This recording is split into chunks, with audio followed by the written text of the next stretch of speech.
This oral evidence session as part of our inquiry into DFID's work in Burma and Bangladesh. We've had quite a strong focus, for obvious reasons, on the Rohingya crisis during previous sessions and evidence taking, but today we're going to look at some of the other ethnic conflict issues and the peace process in Burma with our first panel. We have you for about 45 minutes, and we're seeking to cover about a dozen questions. So there's going to be a big premium on us asking our questions quite concisely and you giving the answers quite concisely. I'll start with an opening question, and please, as you answer it, do introduce yourself and the organisation that you represent. We have heard a lot about the conflict in Rakhine State over the last 6 to 7 months. Can you outline briefly the wider state of affairs in Burma in relation to other ethnic conflicts? And Hkanhpa, would you like to go first? Yes, thank you for your honour. My name is Hkanhpa Sadan. I'm from Kachin Relief Fund, UK. We are a registered charity in UK and world. We've been supporting the Kachin internally displaced people in Burma along the China-Burma border, and particularly focus on the kind of urgent emergency aid, and also we're working on the human rights and also advocacy, like here I am for representing Kachin people. So looking into your question regarding to the water aspect of the Rakhines and of the whole ethnic group, is Burma's, since independence, Burma's never had a peace in our history. So I think it's the compromise that our forefather gave to become a union of Burma is become a unitary system, regardless of instead of unions as a federal system. So yes, that's the main reason Burma conflict is still ongoing since independence. So in our Kachins, we've been in civil war for 60 years, and we have 1994 we have a brief ceasefire, yes, and it's lasted 17 years, but it's broke out in 2011 and June 2011. So now we have over 120,000 refugees and IDP in Kachin State. 120,000. Thank you. David. Thank you. My name is David Baulk. I'm a Myanmar human rights specialist with Fortify Rights. We're a human rights NGO based in Thailand, in Southeast Asia. We work in Thailand, Malaysia and Myanmar. I've been working with Fortify Rights for the last 3 years, based out of Yangon. For the last 18 months, the focus of the work that I've been doing has been based in Kachin and Northern Shan State. The mandate that we have as an organisation is to investigate and document human rights violations and to work with civil society groups inside Myanmar to strengthen responses to human rights violations. And as I said, in recent months, my work has been focused in Kachin and Northern Shan State. So the question was about the wider state of affairs in Myanmar today.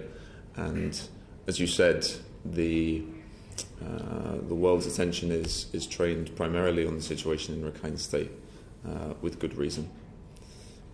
At the same time, a conflict which started more than 60 years ago is continuing today in Kachin State, and has displaced more than 100,000 people, as you mentioned.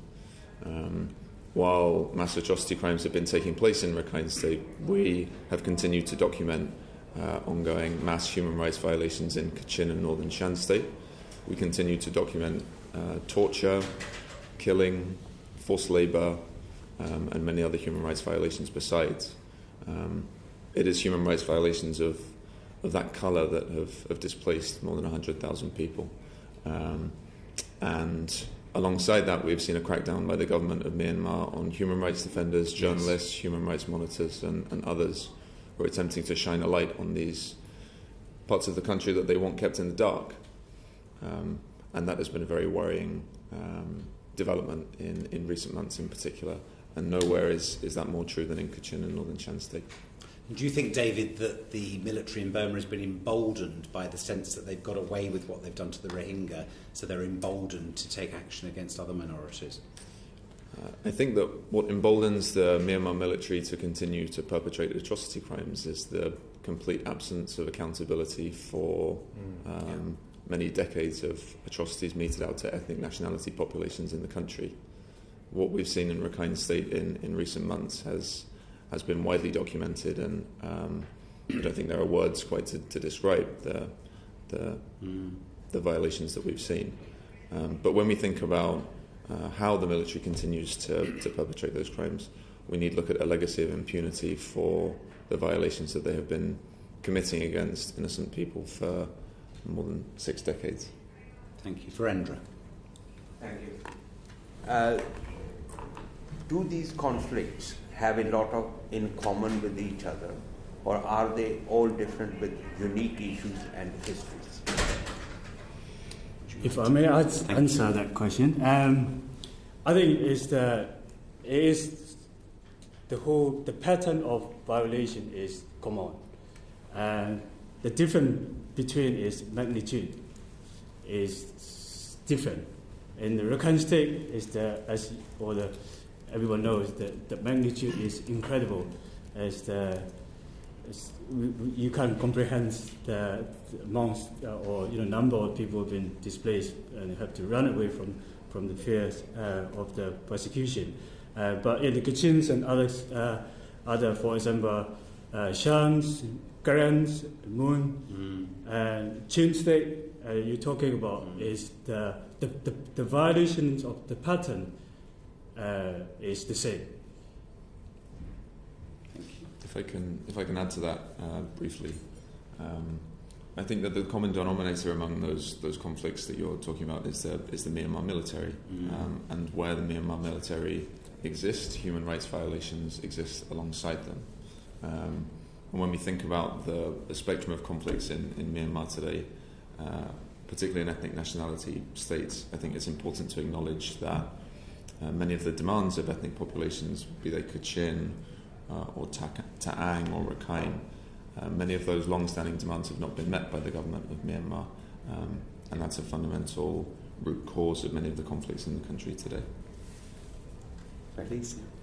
Thank you very much for your answer. But are any or all the ethnic minorities in conflict are able or likely to form an overall significant alliance? For the ethnic group, there's 2 major alliances against the Burmese military. One is the Northern Alliance. This is primarily because of the geographically, they have to be alliance together against the military offensive. That Northern Alliance exists as about 80% of all the ethnic armed groups, which they are not signed current so-called nationwide ceasefire agreement. And on the other hand, there's the UNFC, we call it the United Nations Anti-Federal Council, which is more like umbrella organizations for all the ethnic group who are seeking for the equal right in the federal unions, genuine federal unions in Burma. So that is another group that we have in Burma at the moment. Richard. Thank you. We've had a lot of evidence about violence against civilians, and in particular violence against women and girls perpetrated by the Burmese military, the security forces. Now, I'm aware that recently the authorities have admitted that their personnel were involved in the Indin village massacre. But is that kind of behaviour by the military, by the Tatmadaw, a common feature of internal conflicts elsewhere in Burma? I think the answer to that is absolutely yes, it is. That type of human rights violation that you're talking about, sexual violence specifically, has been documented consistently by civil society groups in Myanmar, namely Kachin and Northern Shan State. Groups like the Kachin Women's Association of Thailand, like the Shan Women's Action Network, like the Ta'ang Women's Organisation. These organisations are on the ground speaking to survivors of sexual violence, and quite consistently we've seen patterns of Myanmar military personnel perpetrating these crimes and doing so with impunity. So there is quite substantial volume of evidence to suggest that the military are responsible for these crimes. And alongside that, there's been an absolute failure by the authorities of Myanmar to hold those perpetrators accountable. Can I add one more to that? I think it's the Kachin Women Association Thailand actually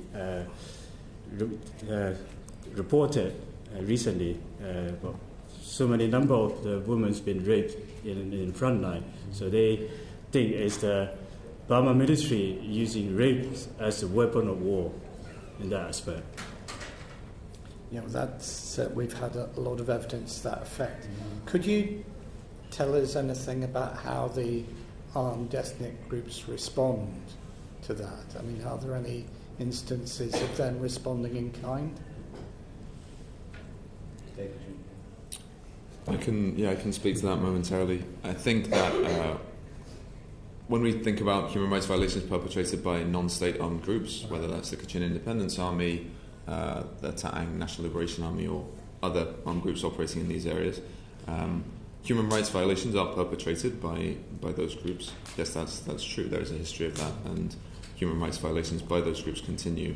A key issue, however, is that the government of Myanmar has consistently refused to allow human rights monitors, international NGOs, the United Nations, the diplomatic community access to communities where these types of violations are taking place, to systematically document these types of human rights violations.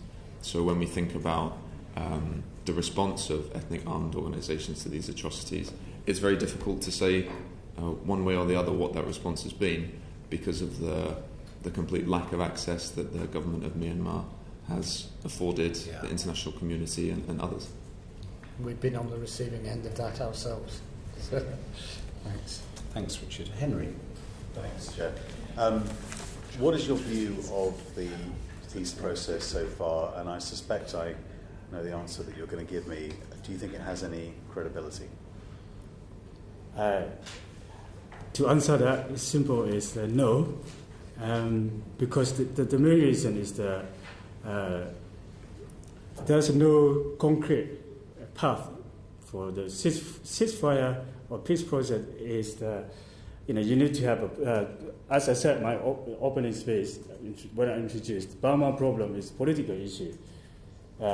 So there's no the clear path to find a resolution for the political grievance.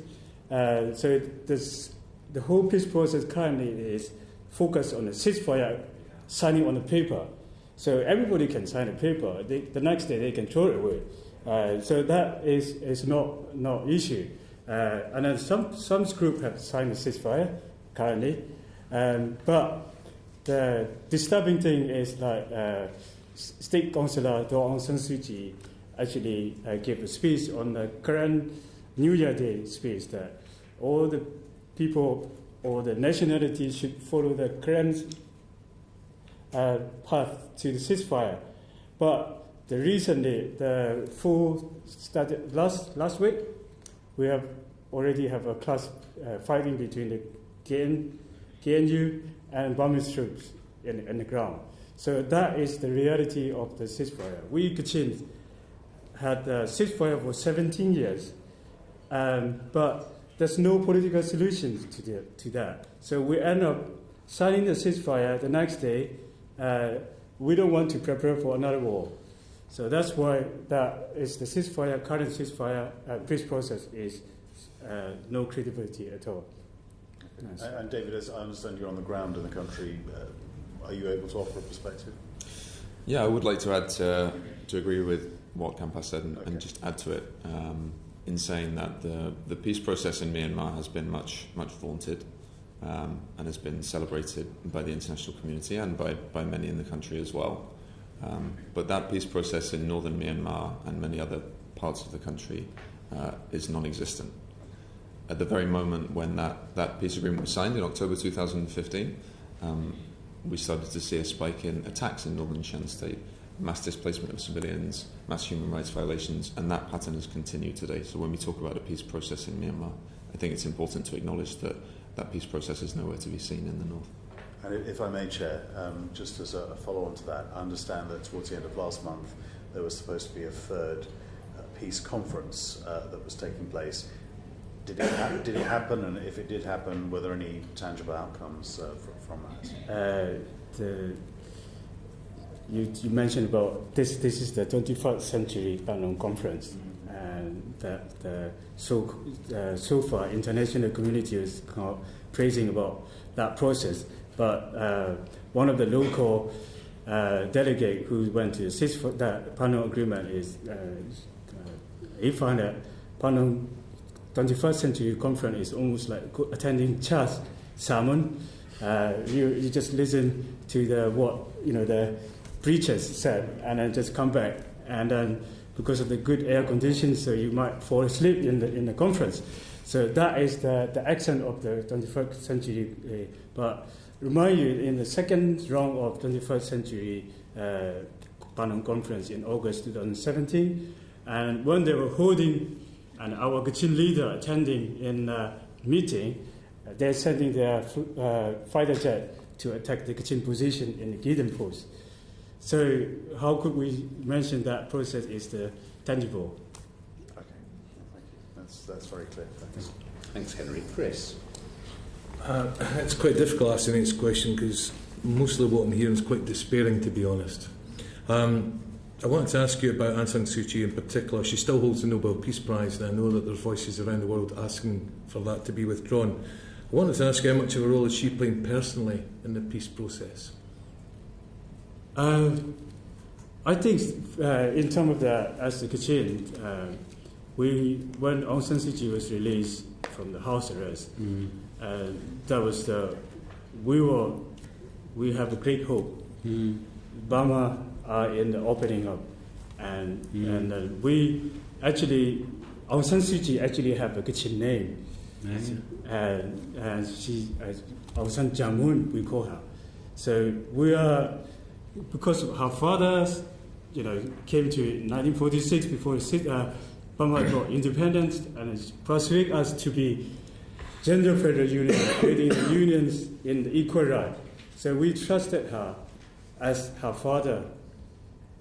But the current situation with Kachin is confused. So she's not clear on which side she is in, whether she's in the military or she's for the people of Burma. So we're not clear on that. Because the reason is that she has refused to condemn all the atrocity or the perpetration that military have acted. So, and also she only once in the last 7 years she visited once in the Kachin IDP camp. Wow. She spent less than 1 hour. Wow. And then she also asked a question to the IDP children and women that, do you want, she said, I quote, she said, do you want to choose the IDP path, or do you want to choose ceasefire, sign a ceasefire and go to peace?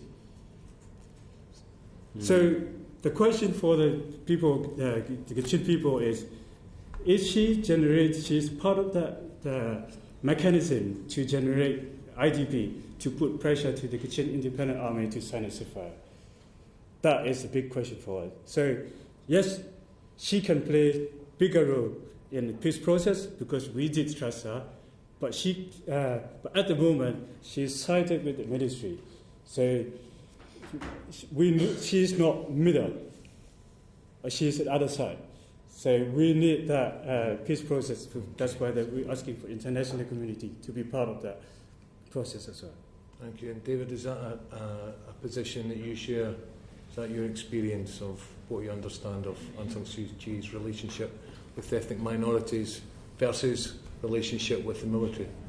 Well, I think to echo what Hkanhpa said, there was a lot of hope for what Aung San Suu Kyi's role would be, what she would be able to achieve in the office that she has as State Councillor with regard to peace, on the election trail, peace, rule of law and human rights were leitmotif across her speeches and her party's campaigning position.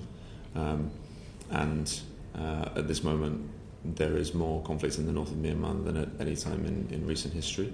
Mass human rights violations continue, and rule of law is nowhere to be seen. So when we think about levels of trust among ethnic populations with regard to Aung San Suu Kyi, I think it's at least reasonable to expect that they have been eroded to the point of non-existence, frankly. And a question that I think all of us share on this committee, which is that we're very often told that she's not aware of what's going on in some of the northern provinces and the scale and impact of what is happening. Is there any credibility behind that anymore? I don't buy that quote because of the, as a government, thinking like UK government, would you say that I don't know anything going on in the over 100,000 people being displaced? And also, 500,000 people in the Rakhine State, and then over 100,000 people in the Thai-Burma border. They're still internally displaced, current people there. So would you say, no, I don't know anything about it? So that is totally sham to me. Okay, and how much a role does the military side of the Burmese government play in the peace process explicitly, or is it behind the scenes or an unknown quantity? Well, I think the peace process in its current guise has been dictated to ethnic nationality populations by the Myanmar military since day one. The peace process has taken place at the barrel of a gun since the first negotiations took place, and that continues now. When we think about the role of the military in the peace process, I think it's reasonable to say that the terms of peace in Myanmar are dictated by the Myanmar military and have always been. And there is no evidence to suggest that attitude is changing. And when we think about starting to address some of the long-standing conflicts in the country, if that institution, the Myanmar military, is unwilling to listen to the grievances of ethnic nationality populations and amend the constitution of the country and the fundamental structures which discriminate against ethnic nationality populations, if that doesn't change, we can expect those conflicts to continue for a very long time to come. Thank you. Thanks, Chris. Lloyd.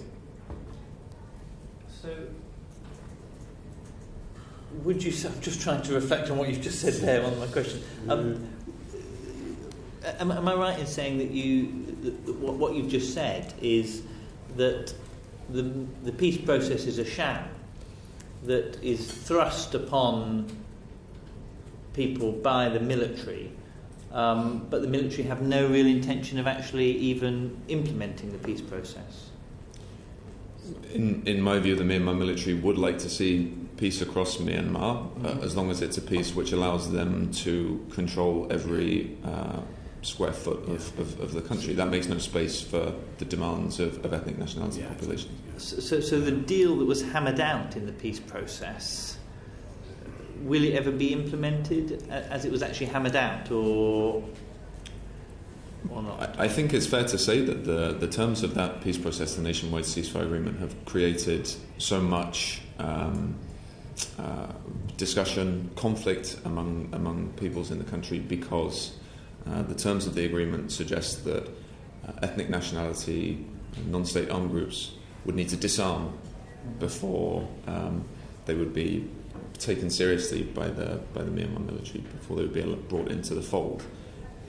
And quite frankly, at a moment where mass human rights violations are going on, to travel to the headquarters of the Kachin Independence Army or other non-state armed groups and say you need to drop your weapons before any peace can take place, that is not a realistic demand to make to those groups.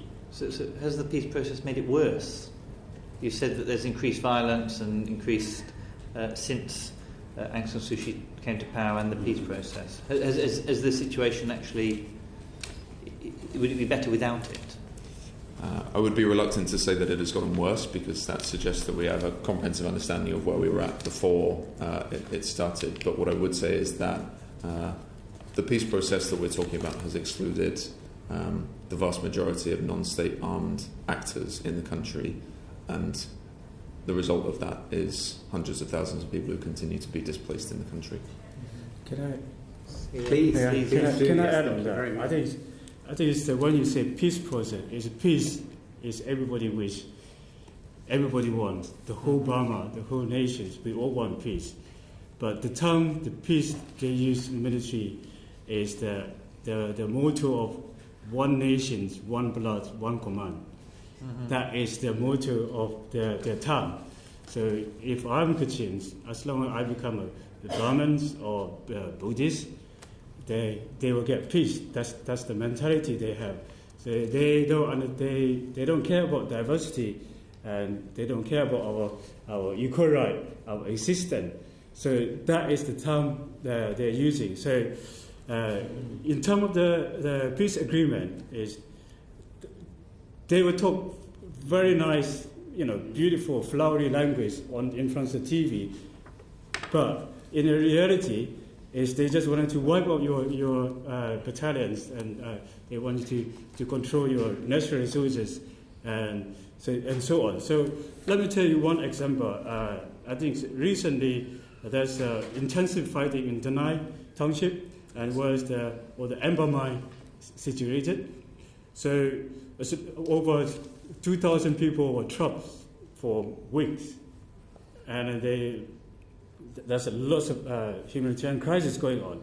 And then at the same time, there's on the 1st of February 2018, the Burmese Ministry General Tun Tun Nao, and then our Kachin's independent organization chairman, General Mbanda, they have a meeting in China, facilitated by the Chinese government.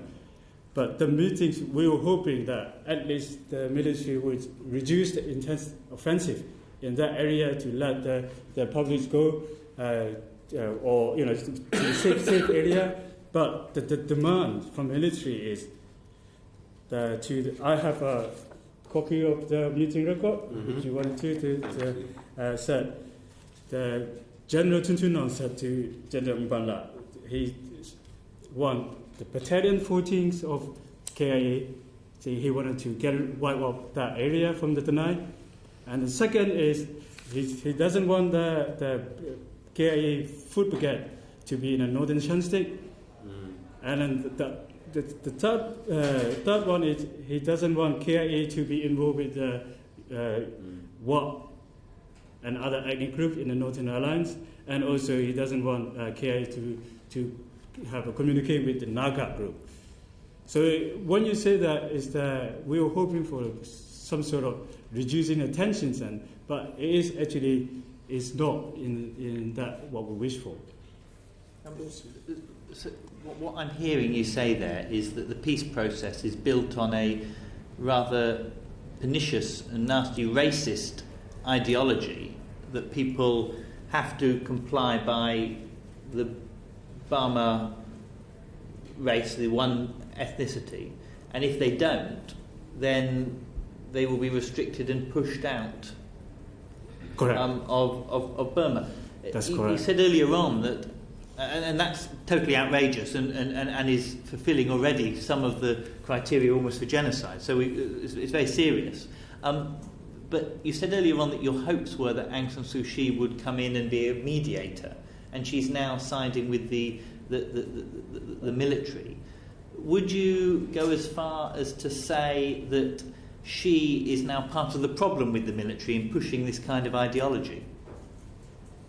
For me, that is what I see at the moment, clearly, because she refused to condemn the atrocity, and she refused to acknowledge that, and also she has refused to go in the correct path of the peace process.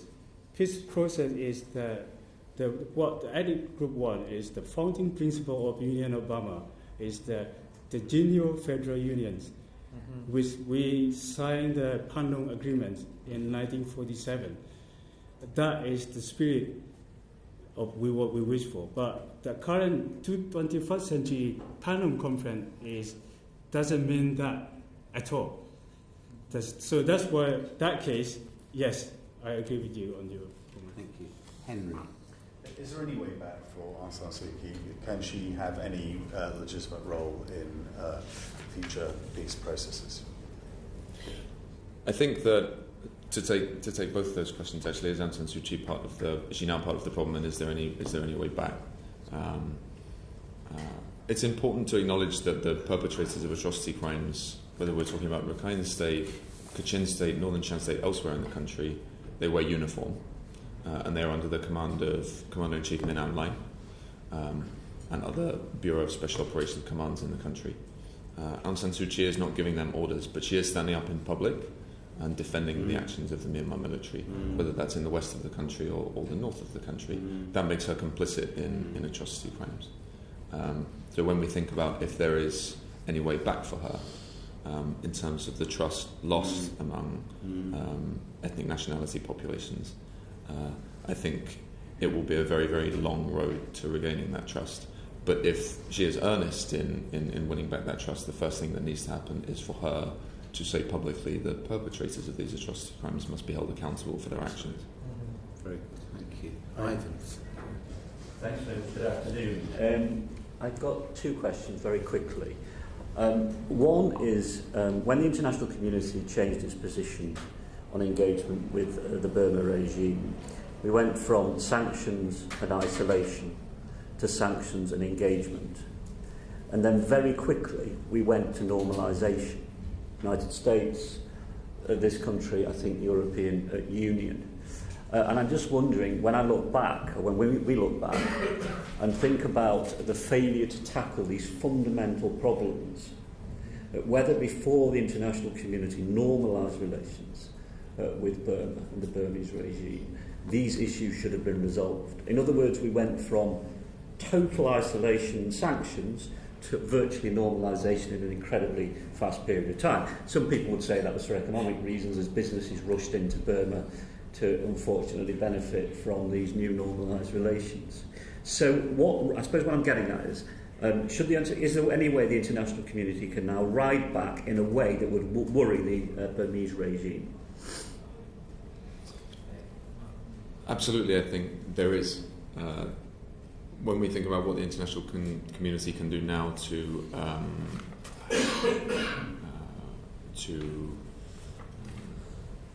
help end mass human rights violations and hold perpetrators of these crimes accountable, it's absolutely fundamental that the government of this country and others across the world speak up for what's happening to innocent people in Rakhine State, in Kachin State and elsewhere, and say that it's unacceptable, and that the situation in Myanmar should be referred to the International Criminal Council. The government of this country has a great deal of leverage in the UN Security Council and should be applying that in every way possible to help bring criminal accountability for these crimes. Momentarily just briefly on the question of sanctions, what we are calling for is targeted financial sanctions on people with command responsibility, demonstrated command responsibility for atrocity crimes. We think that's appropriate, and we think that punishes people, the right people, rather than the innocent people of Myanmar writ large. Can I add one more, and also include any supply or any business associated with military as well? You have to, British government have a responsibility to sanction on the army that perpetrate human rights and crimes against humanity and then war crimes to its own people. The British government have a responsibility to sanction associate with the military. Okay, very quickly, in terms of Britain and DFID's role contributing to peace, and very specifically an organisation that Jonathan Powell runs, British NGO, called Intermediate. I just wondered if what your view is of Britain and DFID's role and of that particular organisation. Jonathan Powell personally made tremendous contribution to the peace process in Northern Ireland. Personally, I think alongside others, has a great deal of experience and success. Have you a view on what Britain, DFID, and his organisation's role? I was lucky or honoured to be working with Jonathan Powell, and when our ethnic leader came to UK to study about the Northern Ireland peace process, I thought it was a great trip to learn about the Northern Ireland, and the leaders had learned great there as well, and also the intermediate have facilitated to learn about the national reconciliations in South Africa, and also the current peace process in Colombia. But what I find is a bit like a state colonialist mentality in what I would say, because they wanted the British ideology wanted to give it to ethnic group or military. This is what we want you to do, rather than I want to learn from your experience. So in that case, for example, what about if Jonathan Powell intermediate group learn about Kachin ceasefire? Because we have 17 years of ceasefire experience.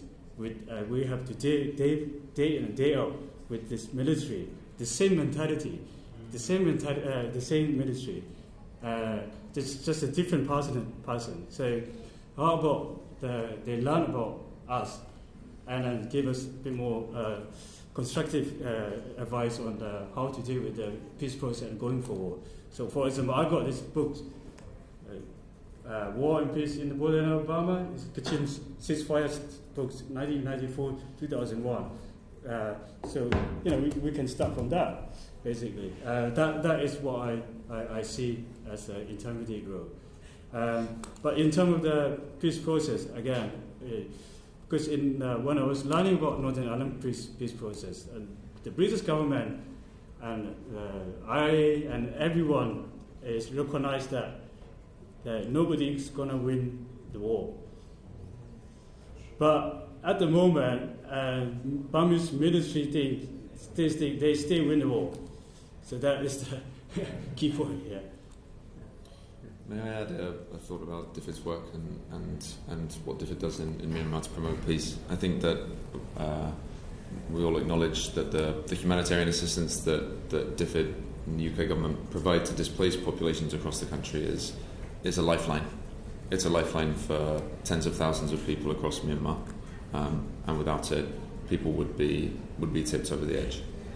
That's the first thing that we need to acknowledge. Alongside that, there is a much stronger line that the government of the United Kingdom could be taking with the government of Myanmar, in particular around restrictions on humanitarian groups operating in the country. DFID has a substantial food aid program in the north of the country, which is keeping people alive. But the work of DFID is made much more difficult by restrictions imposed on humanitarian groups with whom DFID works to deliver life-saving assistance to populations in the north of the country. And we have not heard anything from this government about how that needs to stop and how the government of Myanmar needs to recognise its responsibilities under international humanitarian law to provide free and unfettered access for humanitarian groups in the country. When we think about what the government can do and how DFID can better promote peace, I think it starts with speaking out about these restrictions. Thank you. You've anticipated my next question, but did you want to? No. Great. David, you described the work DFID's doing as a lifeline, but then you made the point about restricted access for humanitarian organisations. Can you say a little bit more about that restriction of access and the timescale? Is that long-standing? Is that something more recent? So in the conflict in Kachin State specifically, since 2011, access for humanitarian groups to displaced populations in Kachin has been intermittent at best. Mm-hmm. There have been ups and downs, but we are currently in a place, as Yang Yi Lee, as various other representatives of the United Nations have said, we're at a place where humanitarian access is at its worst in recent memory. The reason for that is the restrictions put on humanitarian groups by the government of Myanmar, specifically representatives of the Myanmar military operating in Kachin state.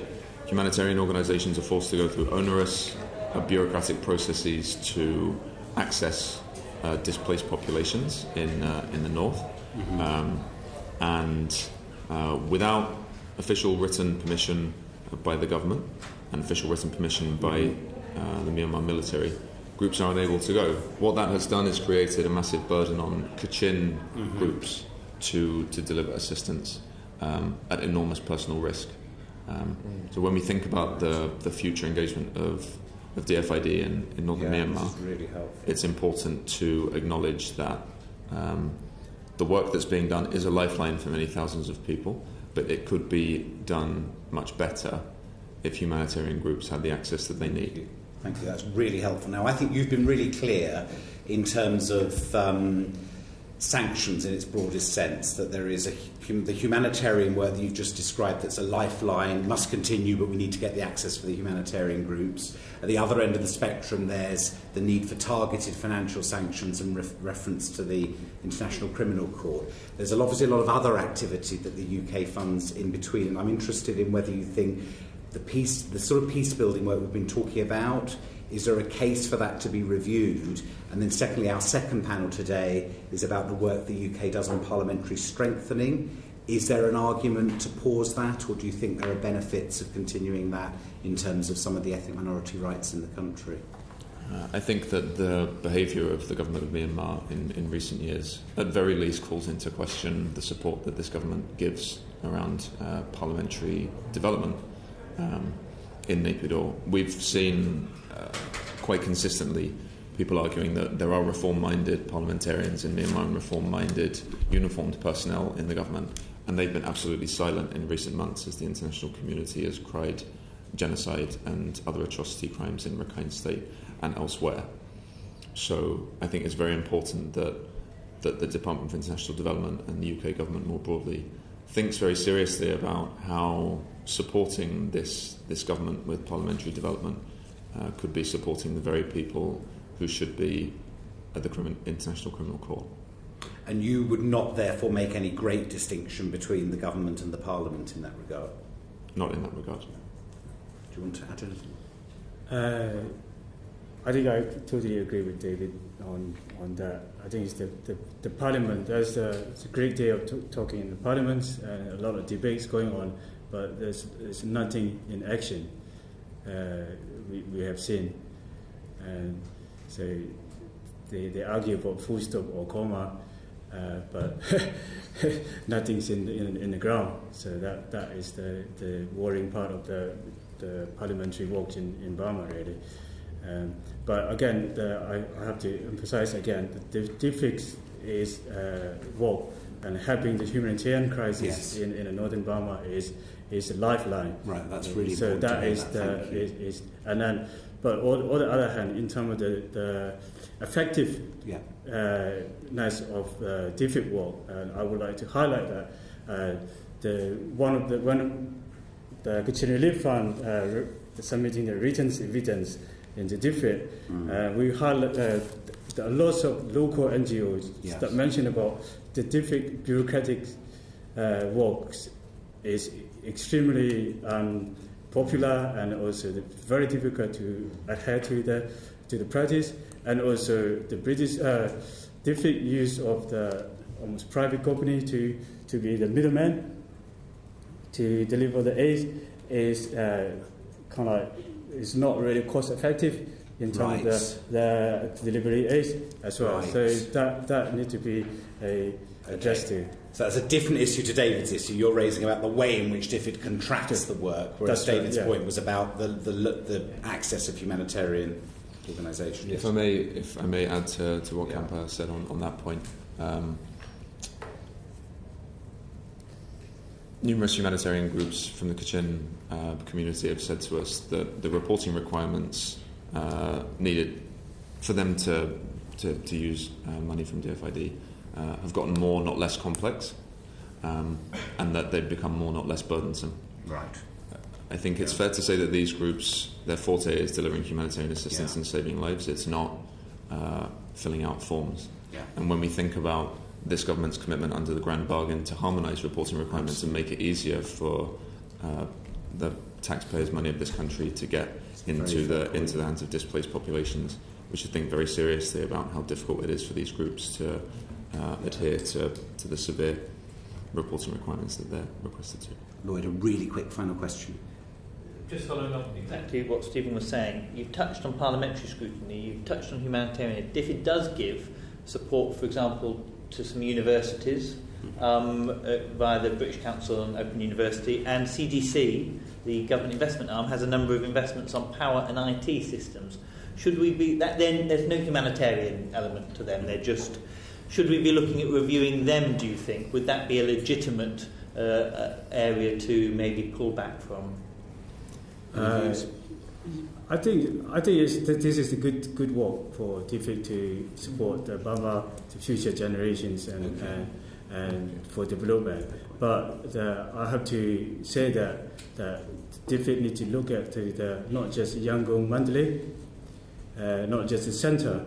DFID need to look at the other part of the ethnic area and widespread as well. So at the moment, we see the international NGO and international body coming to everything's coming to the one pot. So there hasn't been any distribution across the ethnic state. Can I just say a big thank you to both of you for your evidence today. We've actually covered a lot of ground in 45 minutes and really, really grateful. Please feel free to stay to listen to the second panel if you wish to, but thank you very much indeed. If I can invite our second panel of witnesses to